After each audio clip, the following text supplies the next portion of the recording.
Code. आज हम सीखेंगे क्यूआर कोड जनरेट करना। क्यूआर कोड हम जनरेट क्यों करते हैं? क्यूआर कोड हम जनरेट इसलिए करते हैं कि जिससे हमारा पेमेंट हम बहुत इजी गोइंगली कर सके। उसमें हमारे क्यूआर कोड बना हुआ आएगा, बस आपने स्कैन किया और आपका पेमेंट आ जाएगा और आप उसमें पेमेंट कर सकते हैं। ठीक है, तो हम क्यूआर कोड किस तरह से जनरेट करते हैं वो आज हम सीखेंगे। ओके, यस, हम आते हैं हमारी टैली के अंदर। टैली में आए, टैली के अंदर हम जब कंपनी बनाते हैं उसी टाइम हमारे पास फीचर्स आते हैं। अगर हमारे पास फीचर्स नहीं आ रहे तो आप F11 प्रेस करके फीचर्स ला सकते हैं। ठीक है, देन इसके बाद में आप आएंगे अदर्स के टॉपिक में। अदर्स के टॉपिक में आए सबसे नीचे। ठीक है, इसको आपने क्या किया, यस, इसमें आ रहा है आपके पास enable payment request to share payment link QR code. आपने इसको कर दिया यस। यस करने के बाद में आपसे वो मर्चेंट प्रोफाइल डिटेल्स मांग रहा है, जिसमें आप मर्चेंट का नाम डाल देंगे। जैसे मैंने डाल दिया कॉम्पैक्ट ट्रेडर्स। ठीक है, इसके बाद में आप किस तरह से पेमेंट कर रहे हैं, यूपीआई, तो आपने यूपीआई ले लिया। अब इसके अंदर आप अपनी आईडी डाल दीजिए, जो भी आपकी आईडी होगी वो डाल सकते हैं। आपकी आईडी कुछ भी हो सकती है। ठीक है, मैंने अपनी डाल दी है।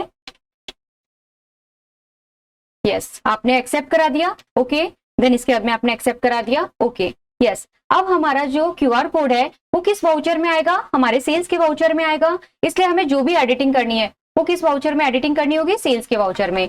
तो हम आए ऑल्टर में। ऑल्टर में आने के बाद में हमें वाउचर टाइप में आना है। वाउचर टाइप में आने के बाद में हम आ गए अपने सेल्स के लेजर में। ठीक है, सेल्स के वाउचर में। ओके, सेल्स के वाउचर में जब हम आते हैं तो हमें नीचे सेकंड लास्ट ऑप्शन दिखता है, generate payment link QR code after saving voucher. इसको हमें क्या कर देना है, यस, क्योंकि हमें सेव कराने के बाद में हमें क्या करना है, जनरेट करना है क्यूआर कोड। इसलिए हमने इसको यस करा दिया। देन आपने उसके बाद में करा दिया इसको एक्सेप्ट। एक्सेप्ट कराने के बाद में आप आ गए अपने बैक। देन इसके बाद में हम अपने आए वाउचर में। अब हम आते हैं अपने सेल्स के बिल में। हम अपना सेल्स का बिल बनाते हैं। सेल्स हमने किसी भी पार्टी को ले लिया, जैसे मैंने राम ट्रेडर से ले लिया है। ठीक है, हमने लिया सेल्स का वाउचर। हमने हमारा कोई भी आइटम ले लिया, जैसे मेरे पास कैमरा बना हुआ है तो मैंने कैमरा ले लिया। अब कैमरा के मैं 5 पीस बेच रही हूँ। ठीक है, मेरा आ गया अमाउंट। इसके बाद में हमने क्या किया, हमने बेचा है तो हमने लगा दिया अपना output CGST, then output SGST। ठीक है, देन हमने अपना क्या किया, बिल एक्सेप्ट कराया। जब हमने अपना बिल एक्सेप्ट कराया तो उसके बाद में हमारे पास में एक ऑप्शन आ जाता है कि do you want to generate payment link QR code, क्या आप क्यूआर कोड जनरेट करना चाहते हैं। तो हमने किया यस। यस, उन्होंने हमारा अमाउंट भी ट्रैक करके बता दिया है। अब उसके बाद में हमने एक्सेप्ट कराया तो हमारे पास ऑप्शन, हमारे पास कोटेशन आ गया, QR code is successfully generate, आपका क्यूआर कोड जनरेट हो चुका है। देन इसके बाद में आपने इसको एक्सेप्ट कराया।